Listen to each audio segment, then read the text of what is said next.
IPLची संकल्पना ज्यांनी आणली ते ललित मोदी पुन्हा एकदा चर्चेत आलेत.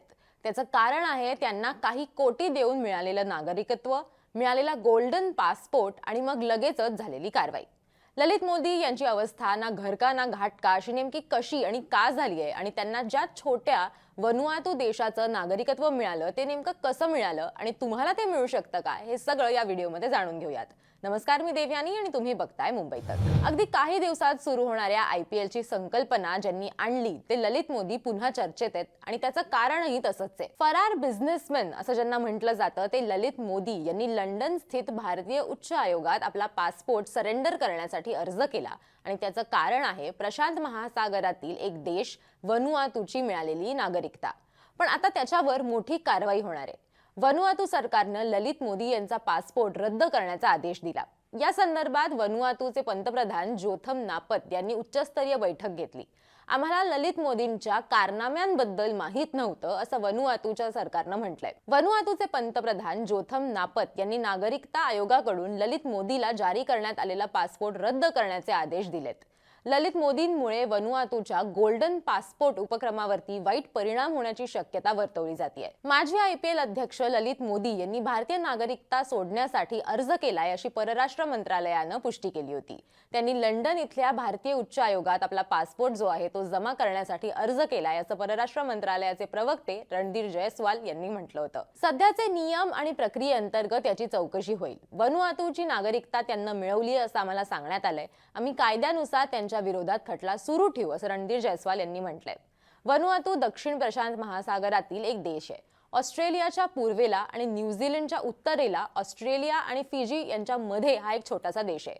पोर्ट विला ही वनुआतूची राजधानी आहे आणि तिथलं सर्वात मोठं शहर सुद्धा. व्हिसा इंडेक्स नुसार वनुआतूचा पासपोर्ट धारक 56 देशांमध्ये विना व्हिसा प्रवास करू शकतो. पण मुळात या सगळ्यामध्ये प्रश्न असा आहे की ललित मोदी यांनी भारत देश का सोडला आणि या देशाचं नागरिकत्व का घेतलं.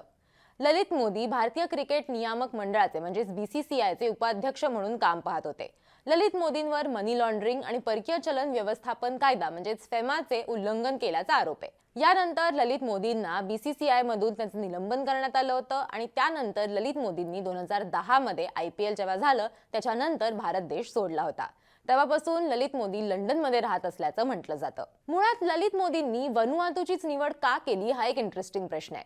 भारतीय कायदा अंमलबजावणी संस्थांपासून वाचण्याचा प्रयत्न करण्याव्यतिरिक्त वनुआतूचा गोल्डन पासपोर्ट प्रोग्राम हे एक संभाव्य कारण असू शकतं. देशात गुंतवणुकीद्वारे लोकप्रिय नागरिकत्व किंवा गोल्डन पासपोर्ट कार्यक्रम आहे जो श्रीमंत लोकांना त्यांचा पासपोर्ट खरेदी करण्यासाठी परवानगी देतो. गुंतवणुकीद्वारे वनुआतूच्या नागरिकत्वासाठी अर्ज करण्याचे 2 पर्याय किंवा 2 मार्ग आहेत. पहिल्या पर्यायामध्ये अर्जदारानं राष्ट्रीय विकास निधीमध्ये $130,000 जे योगदान असतं ते द्यावं लागतं. ही रक्कम निश्चित शुल्क नाहीये. अर्जात समाविष्ट असलेल्या लोकांच्या संख्येनुसार ती बदलत असते. म्हणजेच एका गुंतवणूकदारासाठी योगदान आहे $130,000 तर विवाहित जोडप्यासाठी ते $150,000 पर्यंत जातं. 4 जणांच्या कुटुंबासाठी जो शुल्क आहे तो साधारण $180,000 पर्यंत वाढतो आणि जर एकाच अर्जात 4 पेक्षा जास्त लोक समाविष्ट असतील तर गुंतवणूकदारांना प्रत्येक डिपेंडंटसाठी अतिरिक्त $15,000 द्यावे लागतात. या व्यतिरिक्त गुंतवणूकदाराच्या बँक खात्यात किमान $250,000 असणं आवश्यक असतं. निधीचा वापर वनुआतूच्या आर्थिक विकास आणि आपत्ती निवारण प्रयत्नांना पाठिंबा देण्यासाठी केला जातो. याच्यातला दुसरा जो पर्याय आहे तो आहे कॅपिटल इन्व्हेस्टमेंट इमिग्रेशन प्लॅन म्हणजेच गुंतवणूकदार भांडवली गुंतवणूक इमिग्रेशन योजनेद्वारे अर्ज करू शकतो. या ऑप्शनमध्ये परदेशी गुंतवणूकदार हा तेल उद्योगाच्या विकासासाठी समर्पित निधीमध्ये योगदान देतात, ज्याचा उद्देश देशाचं तेल आयातीवरील जी डिपेंडन्सी आहे ती कमी करणं आहे. पण वनुआतू हा अतिशय छोटा देश आहे, त्याच्यामुळे या देशाची जी लोकसंख्या आहे ती महाराष्ट्रापेक्षाही कमी आहे. अशा वनुआतूच्या देशाचं नागरिकत्व खरेदी करण्याचे नेमके फायदे काय आहेत ते सुद्धा आपण समजून घेऊयात. इमिग्रंट इन्व्हेस्टच्या ऑस्ट्रियन कार्यालयाच्या प्रमुख इस्लाटा एर्लॉच यांनी एका ब्लॉगमध्ये वनुआटूच्या नागरिकत्वाचे जे फायदे आहेत त्याचं स्पष्टीकरण दिलेलं आहे किंवा ते समजवलेले आहेत. त्याच्यामध्ये त्यांनी काय लिहिलेलं आहे किंवा त्यांनी काय काय सांगितलेलं आहे, तर वनुआटू नागरिक 100 पेक्षा अधिक देशांमध्ये विजा मुक्त प्रवास करू शकतात, ज्यामध्ये मलेशिया आणि सिंगापूर सारखे लोकप्रिय देश आहेत. त्याचबरोबर वनुआटू नागरिकांना 5 वर्षांसाठी B1 B2 विजा आहे तो मिळतो. हा विजा धारकांना अमेरिकेत वर्षातून 180 दिवस घालवता येतात, म्हणजे साधारण 6 महिन्यांचा जो कालावधी आहे तो कालावधी ते अमेरिकेमध्ये घालवू शकतात.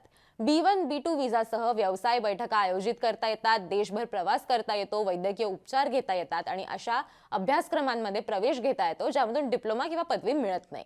गुंतवणूकदार वनुआटूमध्ये आंतरराष्ट्रीय व्यवसाय कंपनी स्थापन करू शकतात.